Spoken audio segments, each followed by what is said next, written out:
Hey, what is going on, everyone? It's me, Mr. Mario, and welcome back to another episode of Mario's Minute. In case you do not know, this is the second podcast I do. My main podcast, Mod Chat, is a lot more structured. Typically, it's shorter than these, and it's really where I talk about new things that I find interesting, cool, just things that I want to share and want to delve into, and sometimes do show and tell in the world of video game and console modding.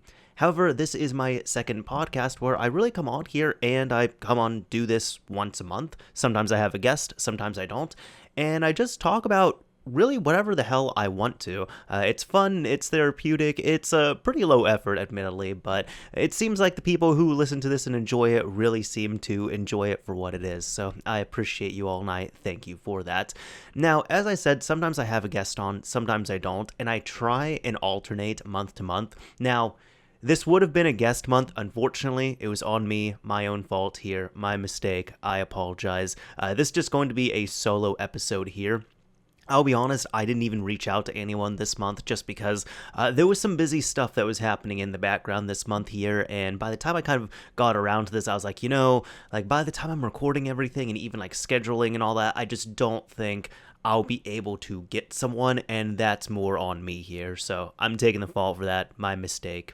My bad, it's no one else's fault there. However, I will try and get a guest on next month, but this is a good month, and a number here, a number 64, which I usually just associate with N64, of course, I'm sure many other people do.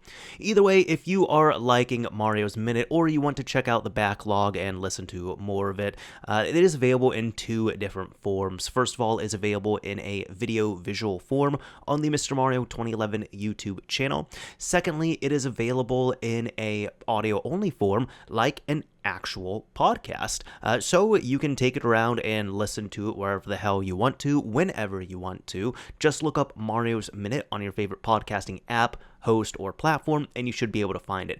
I know this is available on most platforms, but it's not available on all the platforms. Either way, let's go ahead and get into this solo episode here. I just have a few topics that I kind of wanted to cover, but one here was one story that I had thought of that I was told a few years ago. I want to say I heard this back in like 2019 or something, and I just thought of it and I said, I think this would be fun to tell on Mario's Minute. Why not? So this was years ago. There was someone I was speaking with, and we were talking about old Nintendo games, and he was talking about how he grew up, because he was older than me, but he grew up with the Nintendo. He fondly remembers getting one when he was a young kid on Christmas, and I don't remember what year he ended up getting it. But he started talking to me about the unlicensed games, really the religious games, such as Bible Adventures.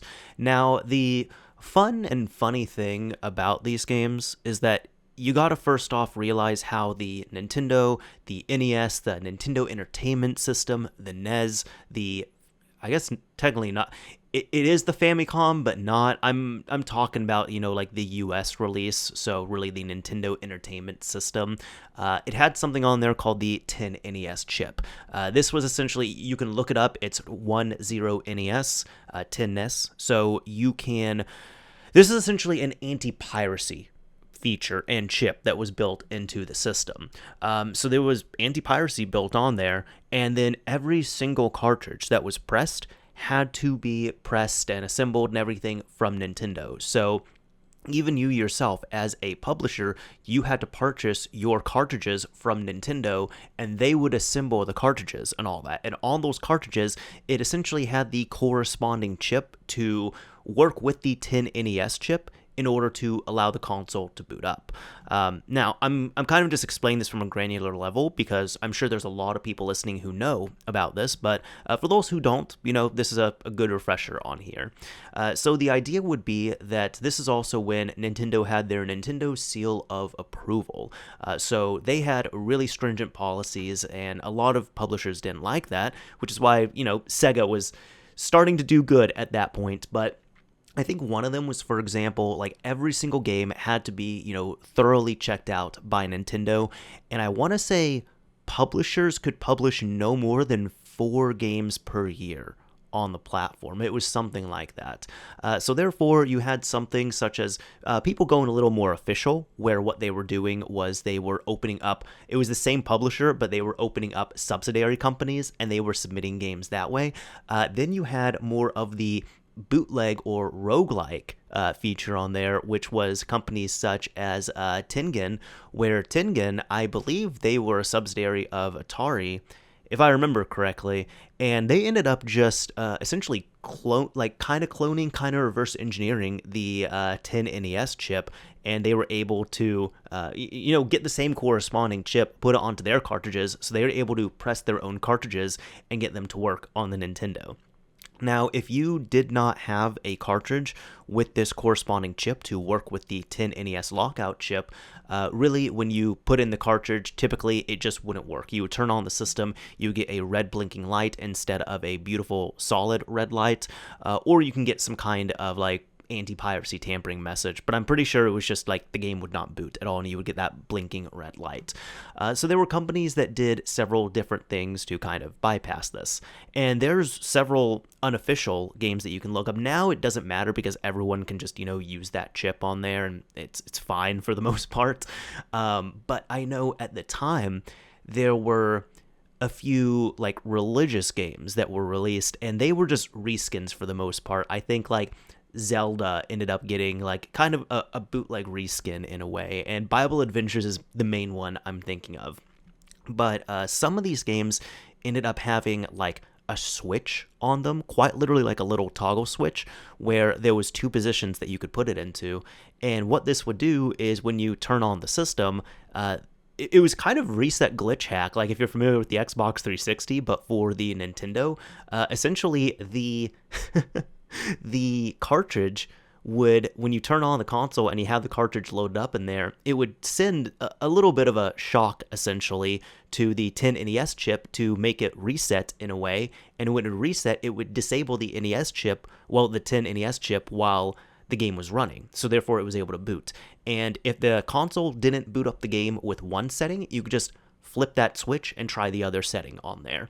However, that's also why there's some people who, even just for more successful boots and stuff, you could even just disable the 10 NES lockout chip on your system. There's a few ways of doing it. You could, I've done it on one of my systems where I just ended up soldering a wire to two different points, and it ends up bypassing or disables, I guess, the 10 NES chip. There's people who go more aggressive where they quite literally cut off one of the legs or just disconnect one of the legs on the chip itself on the motherboard. So there's a few different ways of doing it.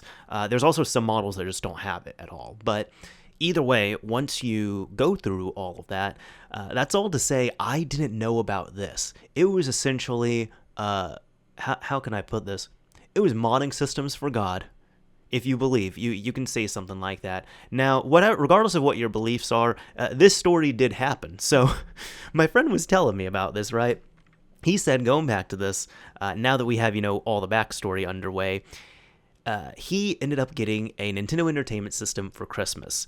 However, he came from a pretty religious family, and a part of it was he couldn't play most games that were there, just like the typical NES games that you would think of. However, his parents did allow him to play the religious games, and these religious games, they weren't sold in like Walmart or Kmart or Hastings or any of the mainstream stores.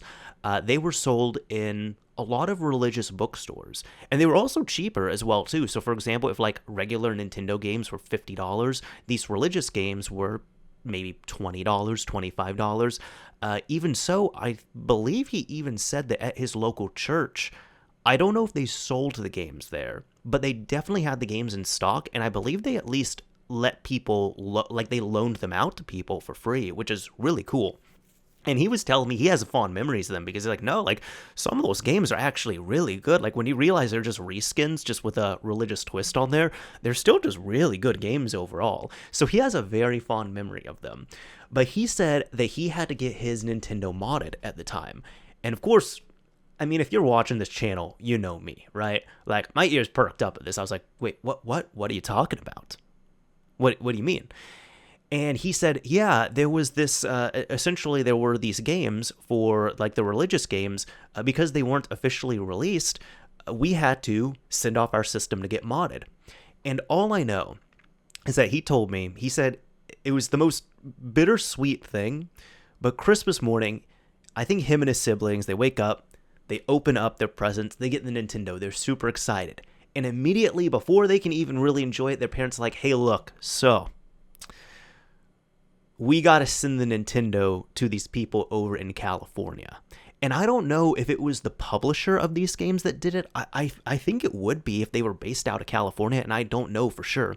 But apparently his parents had to tell him, hey, so before you really enjoy this, we got to pack all this up, and we got to send off your brand new present that you haven't even opened yet over to California, because we want to buy, and we want you to play these religious games on here. However, we need to send the Nintendo to this company in California, and they're going to do a little modification and a little fix to the system, and then when the system is sent back, it will allow you to play all those games. So the bittersweet thing was, you had this real high moment of getting a Nintendo for Christmas. And then they had to package it up, they had to send it off. He said it took a while. He said it took like 2 or 3 months, and then by the time they got it back, all he knows is that they sent it to California. This company did something to it. They got it back, and then he was able to purchase and loan and borrow all of these religious games, and they all worked beautifully on the system. But that was a contingency, and that was like a service they had back then. It was very much at the point where it was, in order to play our games, or at least play them more successfully, you had to get your system modded. Is that Christ-like or not? I don't know, but I was just like, I was tickled just listening to this story. And that's when I explained to him, I said, oh yeah, what they were doing, they were probably just bypassing or disabling the 10 NES chip. And he was like, I have no idea what they did because I was a kid. All I know is that we had to take my brand new system, send it off to California. 2 or 3 months later, we got it back, and it could play all the games. So I always thought that was entertaining, and I just remembered that story recently, and I thought I would share it with you all.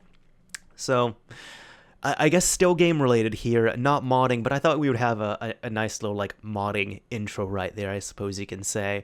Now this is a little bit late on here, but when did this get announced? Let me see. I'm going to look this up real quick. This was... Oh, wow, this was a bit ago. Okay, you know what? We're still going to be talking about it here because I still want to get my my opinion on this. I am looking this up in regards to E3. I quite literally looked up E3 canceled here on Google. And, you get like the business recommendations on the right side and all that. And it quite literally says, E3 Expo locations, Los Angeles, California, next dates, canceled. Man. So, E3 was something that I and many others had looked forward to. Now, I've never been to an E3. I think it was one of those things when I was younger, I really, really wanted to go to one. But a few years ago, the last actual E3, like, I know they did the digital ones, but the last actual E3 in person, where I'll even read this off here, according to Wikipedia, they say E3 is a trade event for the video game industry in the United States. The Entertainment Software Association organizes and presents E3, which many developers, publishers, hardware, and accessory manufacturers use to introduce and advertise upcoming games and game-related merchandise to retailers and to members of the press. It's just a big, giant press conference.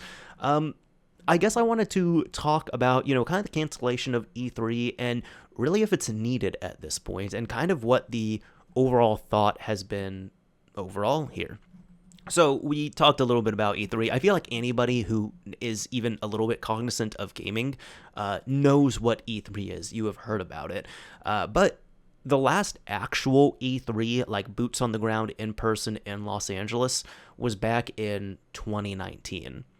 And I guess even then, like the last few years, like I always used to get real excited for E3 and I'd be following it and following the, all the...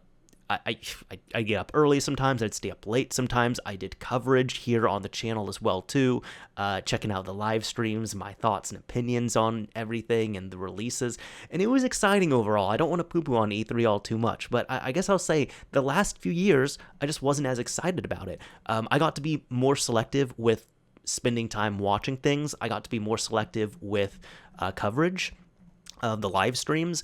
It got to the point near the end I wasn't even watching the full conferences anymore. Because it just got to the point, like, the media consumption changed. I said, I don't really want to spend, like, I don't want to, like, allocate this and spend, like 2 hours, an hour and a half, watching this conference with a lot of games that I might care about, I might not care that much about, when all of the individual trailers are going to be cut up and uploaded immediately onto the official PlayStation, Xbox, Nintendo, IGN, GameSpot, YouTube channels, and websites, and I can just pick and choose what I want to watch there, as opposed to adjusting my entire schedule for it. So that's kind of the I would say probably 2018, 2019, that's kind of the approach that I started taking to my E3 consumption. And I feel like that's how a lot of people were as well, too. You no longer, first of all, you no longer had to watch everything. You no longer had to watch every single live stream. You no longer had to attend. In fact, from what I've gathered, there were several people there who were, like smaller to medium sized, like YouTubers and press event people and all that, who had gone to E3 and they enjoyed it. But they even said, honestly, like, going to E3 is cool, but if you're going there as press and coverage and you're trying to, get yourself those numbers and that clout, it's not really worth going even in that point, because if your goal is to get as much coverage as you can and get it out as fast as possible, you'll have a better job just staying at home and streaming and covering everything and doing all your videos immediately, as opposed to going to the event and fighting for space and waiting in lines. The event itself was still, like, going there, you can't emulate that. That's still exciting, like actually meeting the people, seeing all these people, seeing things in person, making those connections. But if your goal is for actual coverage for yourself, you can do a better job and a faster job at home as opposed to actually going to the event, and you'll save a lot more money. So it seems like the last, 3 years of E3, that seemed to be a lot of the consensus about it. For me also, I kind of saw a bit of writing on the wall when they opened it up to everyone. At one point, they said E3 is open to the public. It's no longer just press. While it was, spoiler alert on there, they kind of twisted it in a way. Apparently, you were always able to get into E3.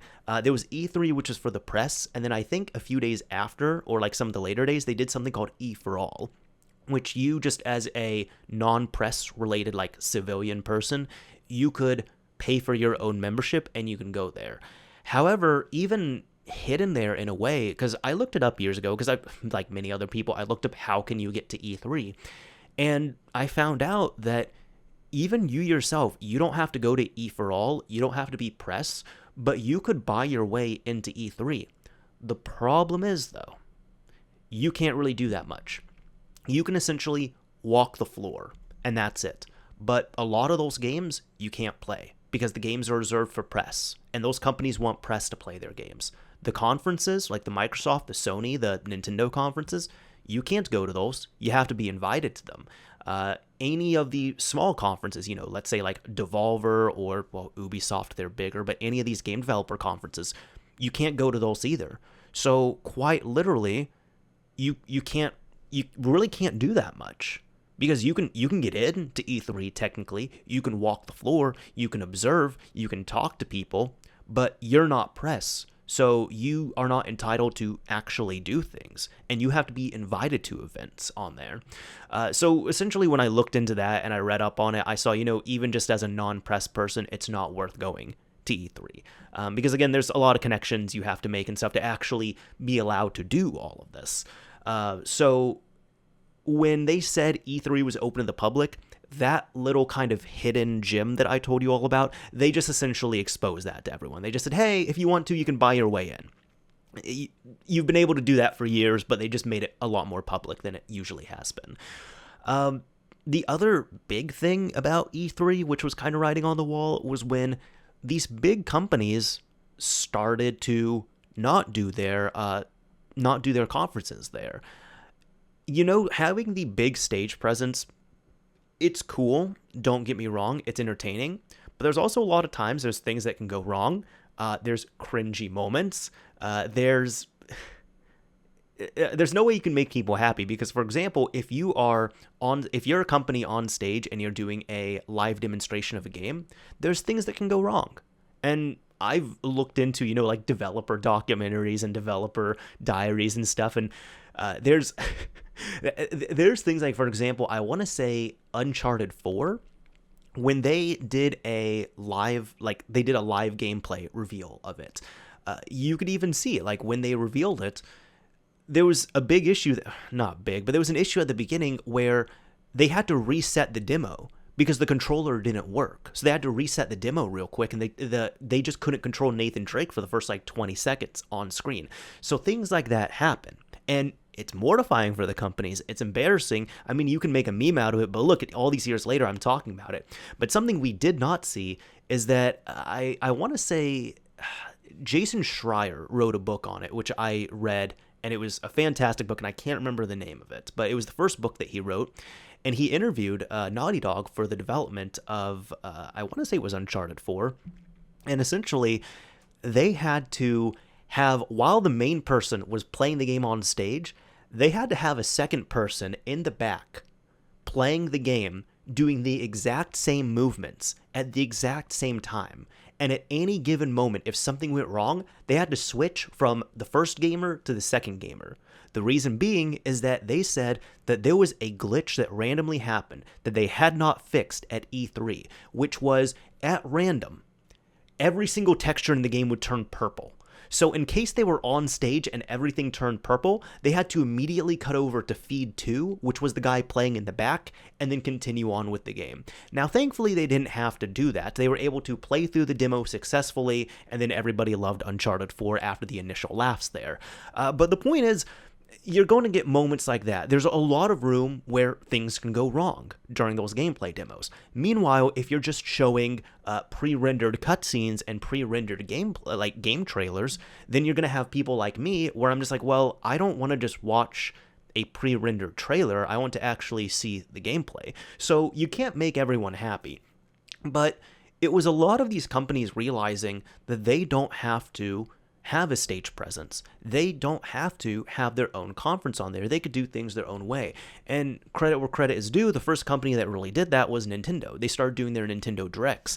And I think they started doing their Nintendo Directs because typically Nintendo conferences, I remember when they actually used to do press conferences, they were typically the weakest ones, in my opinion. They weren't as entertaining. They were the more boring ones. And even in the last few years, when Nintendo started doing their own thing, like they did the Nintendo Treehouse events, those were just really boring to watch compared to Sony's or Microsoft's conferences. So Nintendo first started, they were the first big company to pull out in that regard, where they said, hey, we're not going to announce it. Like, we're not going to do anything here. We're just going to do a Nintendo Direct. It's going to be a live stream. It's going to be available to everyone at the exact same time on our official channels. And at that point, they can control everything because it's not even a live stream, actually. No, it wasn't a live stream. It was just a pre-recorded video. They were able to record everything. They were able to get through all their flubs. They were able to add subtitles. They were able to edit all together. And then they were able to upload it at the time that they wanted to upload it. So it worked out beautifully for them. And a lot of people really doubted that, including myself. But look where we're at now. PlayStation has State of Play. Xbox has, I can't even think of the name, but Xbox has their own equivalent. Even now, companies are doing their own things. Like Devolver has Devolver, is it Devolver Digital or Devolver Direct, I want to say? I think it's Devolver Direct. They do the same thing. So video game companies are doing their same things. Last year, we saw Konami did their exact same thing with Silent Hill. They did their own pre-recorded live event where they were able to pre-record everything, edit what they needed to, add subtitles, and then they ended up releasing it as a premiere, so it was like a half live stream. So all these companies ended up doing that same thing. And when you see all these companies doing that, at that point it's like, well, do we really have to do E3? Because especially even right now, I'm thinking about it with 2022, 2023, with everything going on with, economics. E3 is a very expensive thing to have set up, not only for the companies, but also for press going out there as well, too. And yeah, there's a lot of it that is business expenses, sure, and it can be filed away like that, but it's still a very expensive event to set up, to prepare for, to attend. And all of these companies, it doesn't surprise me if they're just going the route of saying, you know what, we're just going to do our own live stream events. We're just going to do our own pre-recorded thing, and we're going to release it as a YouTube premiere, or we're going to live stream it, and we're just going to do our own thing there.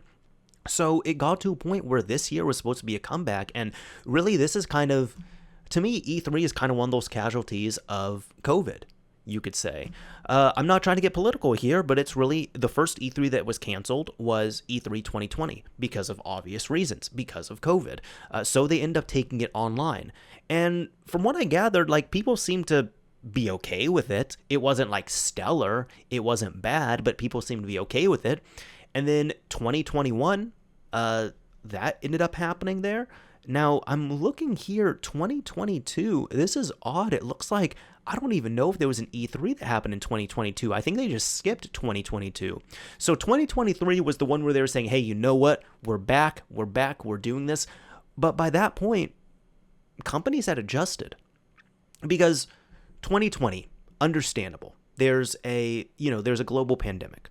2021, it's still online. 2022, canceled. So these companies had 3 years to adjust. The press had 3 years to adjust. The industry had 3 years to adjust. And this is to say, again, I'm not trying to poo-poo on E3, mind you, but I think, if that didn't happen, if it was continuing on and being a yearly thing, which I totally understand why it wasn't, but if it was still an in-person event that was happening every single year and none of the bad stuff in, health in the world ended up happening, I feel like E3 probably would have gone on for a little bit more. Maybe we would have had it canceled, in a few more years. That could have been a little more realistic. But E3 2023 ended up being canceled because, well, they were going to bring it back, but all the companies, big and small, ended up pulling out. And when you don't have any of your clients there, then it doesn't make sense to have an event anymore. I don't personally think E3 is ever going to come back, especially because even though E3 has been around, we've now seen other conferences that have gotten more attention and more eyes on them.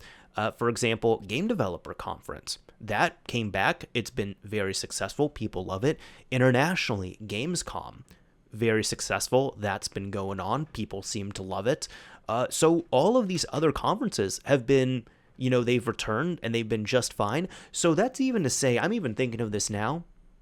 I really think, and this is my opinion, if E3 managed to happen in 2022, I don't think we would be discussing the death of E3 2023.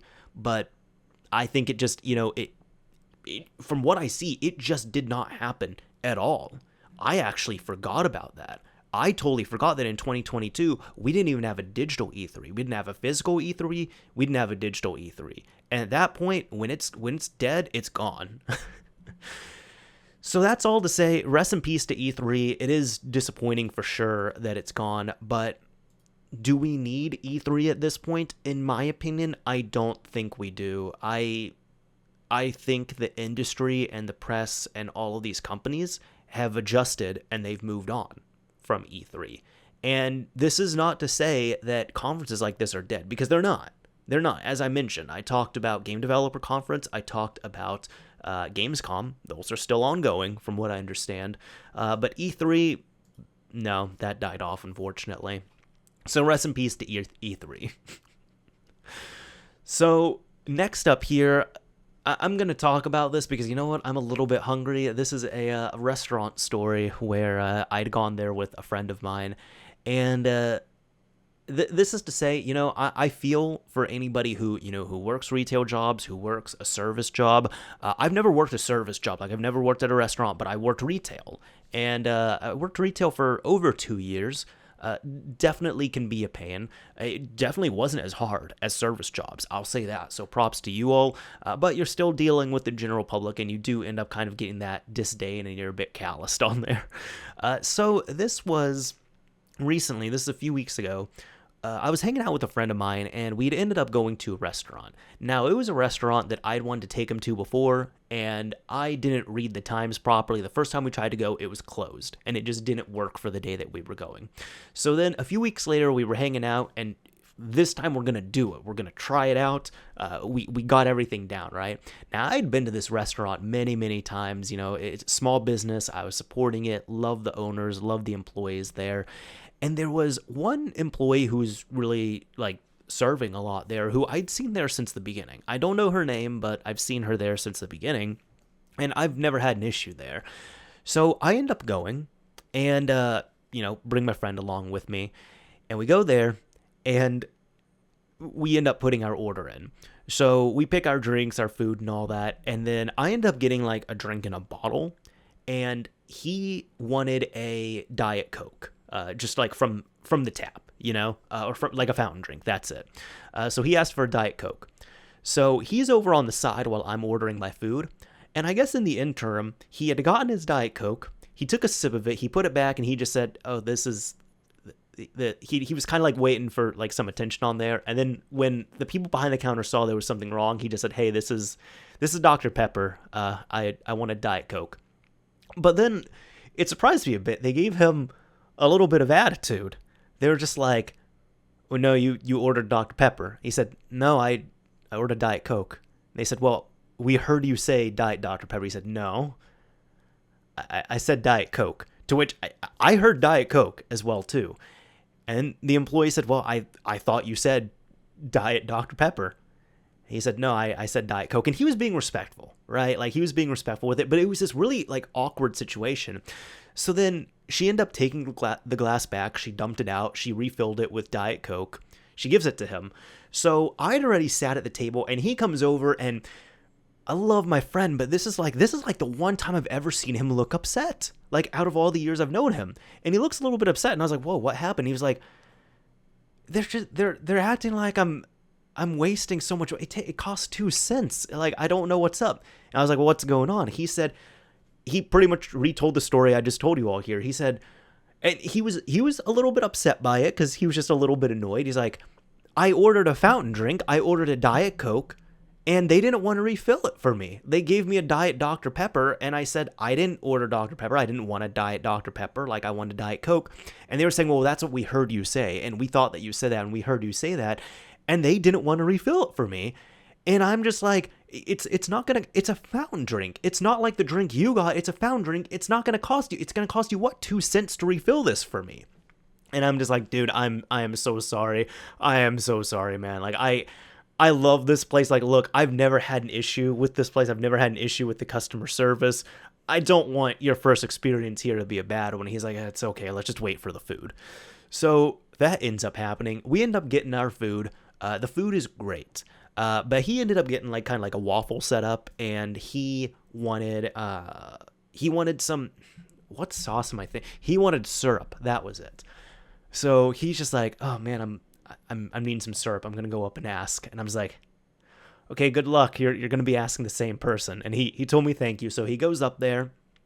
He gets a little like vat of syrup and brings it back. And I asked him if he had if he got any attitude, and he said, "No, it was less this time. It was fine." And then, we're finishing up our meal, and near the end, he said, "Okay, I'm gonna go get a refill on my drink." And I was like, "Oh, good luck, man." He just starts laughing. He's like, "Man, she's gonna kill me." So he goes up to the same person. He asks for a refill. He got his refill. He came back, and there was no issue this time around. And he ended up like, it was very justified, but he said something that just kind of resonated. He said, "Everyone's just kind of putting the bare minimum in." And like, I understand. It makes sense. I'm not even blaming them, but every job, everyone's just kind of putting the bare minimum in. I get it. And I guess that's kind of happening as well too.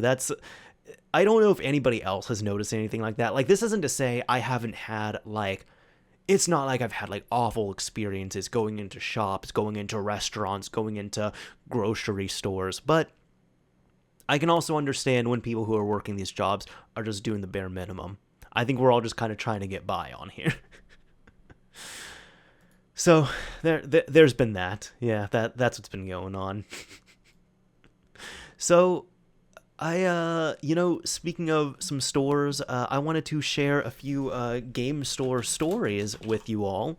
Now, let me see which ones I'm picking. And for anybody who does not know, I typically like to share at least a story or two, something along these lines, in these solo episodes.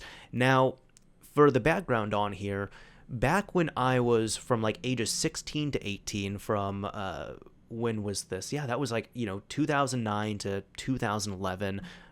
Yeah, that sounds all right. 2009, 2011, for just over 2 years, I worked at a local video game store. It was my first like official like job I had. I worked there part-time. Really enjoyed myself for the most part there. I loved the store. I loved the coworkers. Kind of developed a little bit of a disdain for the general public like you do when you end up working retail. That happens. So I ended up, worked at a local mom pop game shop, and it's something that the shop's defunct now, but we had a couple locations, and there's a lot of memories and stories from there that I hold near and dear to me. So typically on here, I end up, sharing some stories related to it.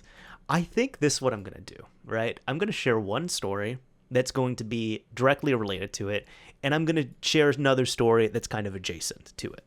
So let me get into this, right? So my manager at the time, he was like an older brother to me, but I want to say he was like 7 or 8 years older. And he, like, we had sound systems at both of our locations. We had a smaller one that wasn't as robust and wasn't as cool at the second location, but it still worked for us, right? But at one point when I was working there, I don't know what was up, and I don't even think it's a phase. I think it's just a lifestyle now. But my manager got into a phase of country western music. He just fell in love with country. And he tried to say it was like he was always listening to it, but he kind of listened to a bit of everything. But when I first met him, he was listening to like rap, rock, metal, classic rock, new metal, just a lot of stuff like that. Then it was like a light switch flipped. I don't know what brought this about. I want to say it was somewhere around 2010. I don't know what happened, but he just started going all in on country music. He was listening to country all the time, obsessed with this stuff. And occasionally he would like listen to like a Green Day song or listen to some other song. And then he would go right back to the country music.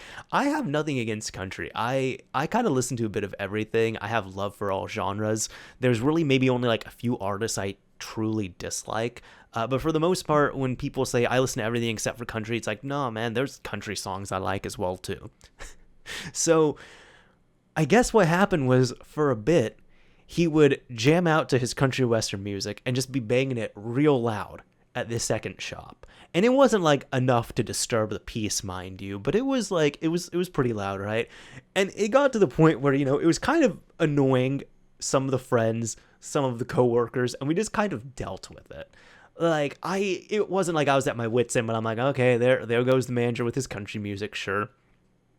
But at one point, it came to a stop. Not his love for country music, right? He still loves it to this day, I'm pretty sure. But it just came to an absolute, like, screeching halt. In the store, at least. Because there was one day I remember I walked into the store, and it was, like, dead silent. And I'm like, what's going on? There's no one here. There's no music playing. What's up? And apparently, my manager had gotten in trouble for banging his country western music super loud. And it wasn't like a neighboring store complained. It was I guess a friend of the store who was friends with the boss. Apparently, there's a lot of people who love country music. There's a lot of people who hate country music, like hate country music, right? That's why you get the thing where it's like, oh, I listen to everything except for rap, or I listen to everything except for country. That's a common one I hear. A lot of people say I listen to everything except for country. Apparently there was a guy who had gone up to the store, and I guess there was some customers who were complaining a bit, but there was a guy who had gone up to the store. He went to the store, he wanted to shop for games, and he opened up the door, heard country music playing from there real loud, immediately closed the door, walked back to his car, and left. And this particular person was friends with the boss who owned the store, and he contacted the guy, and essentially, I think this is kind of a dick move, but mind you, not my store, not my ownership. He contacted the boss and complained about it, and essentially said, hey, just want to let you know, like, whoever's running the store here, they're just like banging country western music real loud. And it was so annoying. I didn't even shop there. I went right up there. I opened up the door. I heard the music. I closed it. I left. So my boss came down on my manager.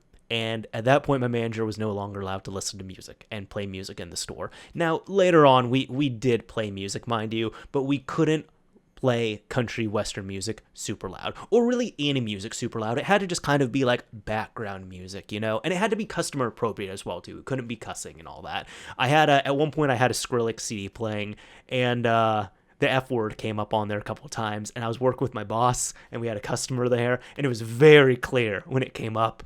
And my boss he didn't lay into me, but he was like, man, like, what are you picking? You're playing this? Like, wow, there's customers here. I'm like, I'm sorry. I forgot that part was coming up. I'm so sorry. But he didn't reprimand me for it, because again, I wasn't like playing country western music at full blast, and I wasn't pushing customers out the door with it. Oh man. So there's a story directly related to my time working there. Now, the one that's kind of adjacent, right? This is the place where, like, I was growing up and everything. So it was just a local mom pop shop. And there was a few other game stores that were there as well, too. Of course, we had, our EB Games, we had our GameStops, we had like other local shops that had come and gone as well, just throughout all the years. Now, I had gone back to that city like a few months ago, and one of my friends lives there. So I hit her up. We ended up, she got off work early. We ended up meeting for lunch. And then there was another local game shop that I wanted to go to. So I ended up going to this shop. And there's like a few people there that I know. But there was one person, and I could not recognize him. Like, I'm looking around, and I was in the shop. And I was kind of surprised, right? Because, like, I go in there, and I have my mask on, so it's like and whatever your opinion is on that, it's like most of my face is going to be obscured. So I'm in there, I'm looking, I'm talking with my friend, and there's this guy who's behind the counter, and he looks at me and points and says, tennis shoes. I'm just like, what? He says, tennis shoes. I look down at my shoes, I'm like, I'm not wearing tennis shoes, what? And he's like, I remember you, tennis shoes. And I'm so confused. And my friend is confused. And I'm just like, what are you talking about, man? And he was like, I remember you.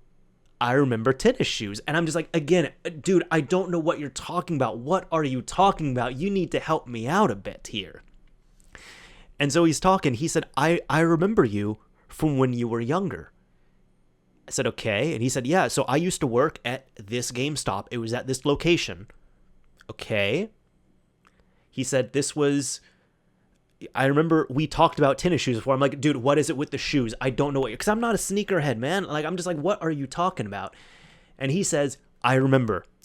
It was 2003. You were a teenager. I was like, no, I wasn't a teenager. He's like, you were a boy. I said, yes, I was a boy then. He said, okay. And I remember you were there, and I remember you used to always come into the store. But we were talking, and do you remember GMR Magazine? I said, no.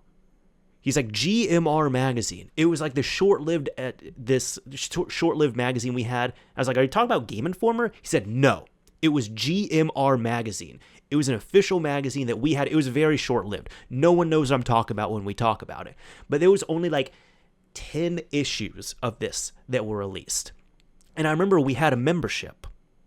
And if you paid for this membership, it was like an additional thing, you could get the issues of the GMR Magazine.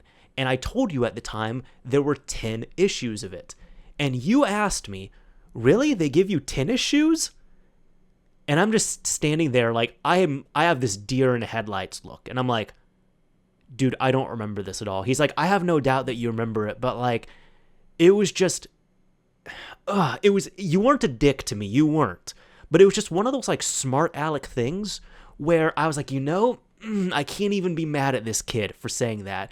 And I'm just like, dude, I'm sorry. I really wasn't trying to be rude or anything. Knowing me, I legitimately misheard you. And I thought you said tennis shoes. And I was sitting there wondering as a kid, why would a video game company be giving out tennis shoes? And my friend was with me, and she was even like, yeah, that sounds like something you would do. So I guess that happened with GMR Magazine. He was trying to pitch me on 10 issues of this magazine, and I misheard him as tennis shoes. And to double check this, I asked him, and I've seen this guy here and there, like, over the years, and it's one of those things, I guess I have this, like, I ended up, like, cementing this profound memory in his head, and he's never brought it up to me, ever. He's never made a joke about it, he's never brought it up to me, nothing. And he recognized me, and I was like, dude, how do you recognize me? He's like, he said, because I even asked about the mask, he's like, your eyes look the same, like, your eyes are unmistakable.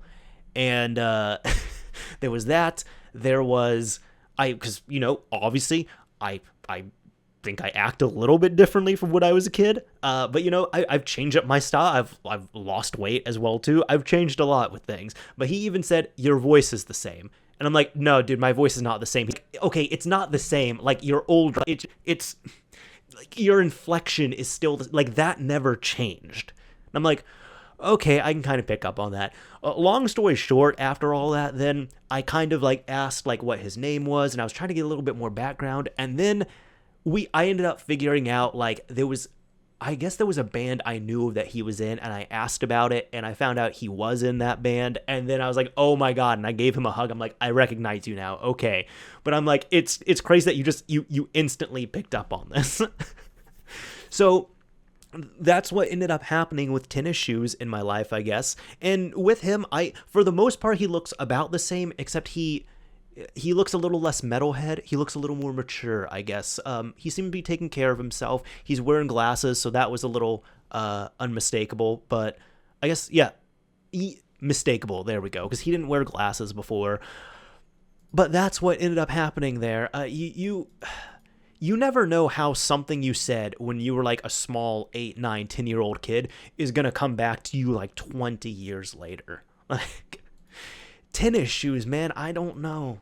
And hey, if you're going to approach someone like that, like no disrespect to this guy, love this guy, but if you're going to approach someone like that, add a little more detail. It was one of those things where, for anybody who's watched Parks and Recreation, when Treat Yourself is coming up, and it's like Tom and Dawn are just saying treat yourself, and Donna's husband's like, I don't know what this means, like you saying it over and over doesn't help. Like, that's exactly how I felt when this guy is just pointing at me and saying tennis shoes. I'm like, I don't know what I don't shop for tennis shoes. I don't wear what are you talking about, man? So that was a fun moment that I ended up having. Oh man, since we're getting to the end of this here, I want to talk about the games I've been playing, and you might have heard my Switch, I have been very excited for this, right? So, let's see, I've actually been playing a good amount this month. It surprised me a little bit. Now, out of the games I ended up finishing here, there was a couple that I actually ended up finishing on my PS5. I've been playing my PS5 recently. I'm going to sound like the worst PS5 owner, right? Because I have this, like, great gaming machine there. You know what I do? Most of my time, like in my gaming room, I have my PS5 running on the TV, and it's just playing stuff on YouTube that I like to have running in the background, and I'm playing stuff on my Switch. Like, the Switch is so cozy to me. Like, I love the Switch. I use my Switch like 90% of the time in handheld mode. But there was a couple games that I end up playing like on the TV. The first one was Dead Space Remake. I have been waiting to play this game. I end up getting my hands on it because I was borrowing it. So thankfully I didn't have to pay for it, which was cool. But I borrowed it. I played through it. Oh my God. This is like a perfect game to me. I legitimately don't have a single negative thing to say about this game. Now, it has been well over 10 years. Jesus, it's been like 15 years. Oh my God, it's been 15 years since I played the first Dead Space. So my frame of reference is a little bit difficult there. But I remember I liked the first Dead Space quite a bit. But Dead Space is the type of series, each game I play through once and I never touch again. The first one, I played through it one time, never touched it after. Second one, played through it once, never touched it after. Third one, I played through a large majority of it. I end up losing my flash drive that I had to save for it on. I could never find that flash drive again. I haven't started it back up. I need to eventually. So that's also why I kind of felt a little more comfortable borrowing this game, because I was like, well, I don't really want to drop like 50, 60, 70 bucks on this game that I'm going to play once. It's a good game, mind you, but it's one of those games I play it one time. But my lord, what I'm saying is I might need to revisit the first Dead Space, the original one, because I want to kind of see the comparison on there. But this game, it handled beautifully, it played well, it was fantastic. And I have a pretty high like scare tolerance, but even the times that would have been spooky, like it did get me like once or twice, but for the most part when something scary happened, I just started laughing. And part of it is a coping mechanism, but I guess a part of it was also I was laughing because I'm like, that was so well done. Like, golf clap, good job, developers. This is a fantastic game. Like, fantastic game. And if anything, I think it might actually be better than the original because of one thing. It doesn't have multiplayer. It's just a solid, incredible single-player experience. And it doesn't, to my knowledge, it doesn't have microtransactions. Dead Space is the first game I remember. It's the first single-player game I remember back in, 2007, 2008. That released with microtransactions, where you could just buy like upgrades and buy, extra guns and all that stuff that were really, really good. But this Dead Space did not have that, to my recollection. So overall, I mean, very short impression on there, but like that was like a perfect game to me. I loved Dead Space Remake. Although, and this isn't a slight to it, but like I've noticed this with remakes because we've had Dead Space Remake, Resident Evil 4 Remake, we've had all these other remakes that have come out. Own the remake title. Silent Hill 2, there we go. All these games are coming out as Dead Space, Silent Hill 2, Resident Evil 4. Own the remake title. Call it Resident Evil 4 Remake, Resident Evil 3 Remake, Resident Evil 2 Remake. Put the subtitle on there. Not only it makes it less confusing, but own that it's a remake. Just own it. That's what I'm asking these companies. So it's not Dead Space. It's Dead Space Remake. Like, just own that title, man. Just wear it proudly. The next game I ended up playing was The Quarry. Now, I like Supermassive games. Their game Until Dawn is one of my favorite games. Absolutely love Until Dawn. So I end up also borrowing and I played through The Quarry on PlayStation 5. I will say, this one, I'm glad I didn't pick up because it was good, mind you, right? It was a good game, but I just didn't like it as much as Until Dawn. I guess, it's kind of hard to compare, not compare on there. I loved Until Dawn, even like the cheesiness and kind of like oddities of it that it had. But The Quarry, first of all, it is with the artistic approach they took. I thought it actually looked worse than Until Dawn. Because the way they did like the mocap and everything on there, it's especially like people's eyes and mouths just kept throwing me off in there. And it just kind of seemed a little unsettling and uncomfortable. I thought maybe that was kind of a part of the game's charm and like the delivery of it, but I didn't like it. I didn't grow to like it. I got kind of used to it, but I didn't really grow to like it. The story I felt like was fair. It was all right. Interesting to me at times. But there were just also a lot of parts of the game that were just boring. Like, I can honestly say that. There were just several parts of the game that just felt boring to me. Now, it did take a few turns I wasn't expecting in terms of, saving certain characters, what to do, what not to do. So I think eventually, like not now, I don't really feel like playing it now, but eventually I'll probably pick it up again, and I don't think I'll do a platinum, but I'll probably run through it like one or two more times. Overall, okay game. I think the thing that was disappointing, though, was that Until Dawn, I felt like, was still a more solid title in many ways, and I wanted it to be, about as good as Until Dawn. It was just okay. Really, it was like a good to okay game. If you've never played any of their other games, you would probably say it's good. But if you're, comparing it to other games, it's okay. The Quarry is okay, in my opinion, at least. So as for games that I've been playing but I did not finish, here's another one that, I feel like this just needed a little bit more time to cook. I also picked up Forspoken, started playing that on PS5, and let me tell you all, like, I'm only a couple chapters in, I'm really enjoying the game so far. I did kind of fall victim to when it first released. Yeah, it wasn't doing super well. The specs it asked for on PC and the performance we were getting just did not match up. I'm playing on PS5 though, but PS5 needed several patches. What was a little bit disturbing was that the demo got a couple patches on PS5, and I'm of the belief, for the most part, aside from some exceptions, if a demo is getting patches, that's not a good sign. I'd also seen, a lot of people are kind of dogging the voice acting, the delivery, and all that on there, but I will say, there was a little bit of a charm to it, and it's not like it's awful, mind you, right? But I'm playing it, months after it's released, so at this point, it's patched up pretty well. And going into it with a more open mind, it is really cool. It is a Square Enix title that it's not similar in a way, but it is to, what is that other game? Ghostwire Tokyo, where it's like, Square Enix has been publishing these newer games where it's kind of this like realistic scenario, realistic environment. It's like a place where things actually take place and this exists in the real world, but then they put this twist on it. Like Ghostwire Tokyo, it takes place in Tokyo, but you're dead and you're dealing with ghosts in there. And Forspoken, it takes place, initially at least, in New York City. You're playing as a 20-year-old who's down on her luck. She has a cat, she's homeless, she's run into trouble all of her life. And then all of a sudden, she gets these magical powers and she's in a land full of dragons. That is just like so topsy-turvy where I'm like, okay, this is actually pretty interesting to me. Like, I'm loving the experiences where they're going through that, So even with like some of the awkward deliveries, it's like, yeah, this is a 20-year-old who's been down on her luck and suddenly she can shoot things out of her arm and there's dragons around her. Like, she's not going to take this lightly. That makes sense. Overall, though, like, since I'm playing it so far, I'm still kind of scratching the surface on it. I'm enjoying the game. I'm enjoying the characters. And it seems to be running just fine. I think it's been patched well enough now that it's been okay. I feel like maybe I think it was a little too hyped. People had their expectations a little too high on it. And it just didn't come out in as good of a state as it could have.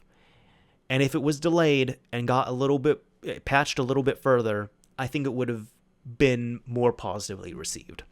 That's my opinion on it. However, I've kind of put that to the wayside for a bit because I decided to pick up Persona 5 Royal again. I've been playing through it on Switch. I started it earlier this year. And recently, the last week or two, I've really just been delving into it a lot more. So far, I'm like 31 hours in, which I know that's rookie numbers for Persona 5. But I'm loving the game so far. I'm finally past, because before I played it years ago, I played standard Persona 5 on PS4. I played through the first dungeon, for lack of a better, the first palace, and then I just stopped. Now I am 2 palaces in. I am almost done with the 3rd palace. I have just sent out my card, so now I'm just waiting. But now I'm getting into the groove of the game, more things are unlocking. I'm leveling up my character. I'm making more of the relationships in there. I'm really enjoying it. I think one thing that I didn't really like about the game is that there's 2 things. First of all, you can't just play a little bit of Persona 5. Like, you can't just sit there and play it for 5 minutes. And sometimes, like, I'm just playing like 5 minutes of a game or something. There's so many habitual things going on in the game, you can't just play a tiny bit of it. But it does help playing it on the Switch because, if something happens, you just go into suspend mode and that's it. You're not just like sitting down on a couch and playing that. So I'm really liking it on the Switch. I also think I like it on the Switch quite a bit because not only it's comfy, but that's where I'm familiar with Persona. Because the first time I ever really played through Persona was Persona 4 Golden, which was on the Vita. And I loved it. I thought it was great on there. Maybe the only downside to it being on the Vita was that they adapted it from the PS2, which it's like some of those dungeons went on for a while. Like, you could be doing a dungeon run for 2 or 3 hours, and it's like, well, I can't save in the middle of this, and my Vita is dying. So, like, this doesn't work as well. It's not like this is just a PS2 that is hooked up to a TV, and I can keep it running for 24 hours a day. That was maybe my only issue that I had with Persona 4 on the Vita itself. However, I'm playing this on the Switch. I'm liking it there, and I think I just really like this series as a portable series, So I've been playing through that. But the only other thing I didn't really like is that because of kind of the slowness, it keeps introducing things to you. And even now I'm like 30 hours in, and it's still introducing new mechanics to me. But going through the first palace is pretty much a big tutorial. And that essentially means the first about 12 hours of the game is a tutorial. So just really keep that in mind. And it's still going to throw things at you, even 15, 20, 25, 30 hours in. But the first like 12 to 15 hours is essentially a tutorial. I think that's what I wasn't super crazy about, but overall, I'm loving the game. So I'm still gonna be playing it. I'm very much enjoying it. I'm liking it quite a bit. I'm really liking it. Then I guess games that I've been playing with people. A friend and I, we've been still working through slowly Saints Row the Third. I've been playing the Mario Party games, the ones on Switch, with some friends as well too. When we have our game night. So I've been playing Super Mario Superstars, Super Mario Party. I guess my opinion on those two, Super Mario Superstars is the better game. It has the better online. It is more snappy and responsive. But I still have an affinity for Super Mario Party just because it is a good looking game. It looks fantastic. It was designed with the Switch in mind. Like, you each need to use a Joy-Con. You do like the thumbs up, ready to go type action with it as well too. And that's what I love. And I guess I miss that with Super Mario Superstars. If we could combine the two, that would be awesome. But from what I've gathered, a lot of people just didn't like Super Mario Party because they were expecting more from it. Because from what I've gathered, when it first came out, it was pretty much, hey, this is a great game. This is a great base for Super Mario Party. But once we get some new DLC, we get some new boards, we get some new additions, we get some extra patches, when we get online mode here, then it's going to be off the chain. And that never really happened. I think we got one new board. So there's 5 boards on the game. We didn't get any substantial DLC for it, which is good and bad. The good thing is when you buy the game, you get what's on the tin. The bad thing is, like, there's nothing extra to buy. The other thing is, too, the online thing I mentioned. I don't know how Nintendo missed out on this. This game did not, Super Mario Party, it didn't launch. I think it came out in 2017 or 2018. It did not launch with online play. Then in 2020, when we had our pandemic happen, it would have been cool to have Super Mario Party with online play. Tell me why they didn't release a patch for online play until like mid to late 2021 for this game. Like, how do you miss that? How do you miss that for real? So Super Mario Party, it's a great foundation for a game, but the problem is the game never really got off that foundation to begin with. Because even the stuff that people asked for, like the online play, came out too late. At this point, if you can choose one game, I describe this to people. I say, I like both games, but if you can only choose one, Superstars is the one that you need to pick up. That is the better game. So that's my thoughts on it overall. Either way, we are at the end of this episode, so I do want to thank you all for coming out, hanging out, listening to this episode. If you are at the end here, and I thank you very much for tuning in, I do like to typically pick a keyword or key phrase. And if you use this keyword or key phrase in a comment on the YouTube upload, I'll know that you've made it to the end. Now, if you're listening to the audio-only version of it, don't worry, you can still come on to the Mr. Mario 2011 YouTube channel, come over to the Mario's Minute episode 64 upload, and leave a comment with this keyword or key phrase. And just because of the game store story that I was sharing, how about shoe? Let's use shoe. What is your favorite kind of shoe? What kind of shoes do you wear? Like, do you love shoes? Do you like shoe shopping? Do you hate shoe shopping? Are you a sneakerhead? Are you a shoe collector? If you use the word shoe in your comment on the YouTube upload, I'll know that you've made it to the end. Anyways, that is about it for this episode, this video, this audio recording here. This is Mr. Mario signing off. Thank you all for listening and watching, everyone. And until next month.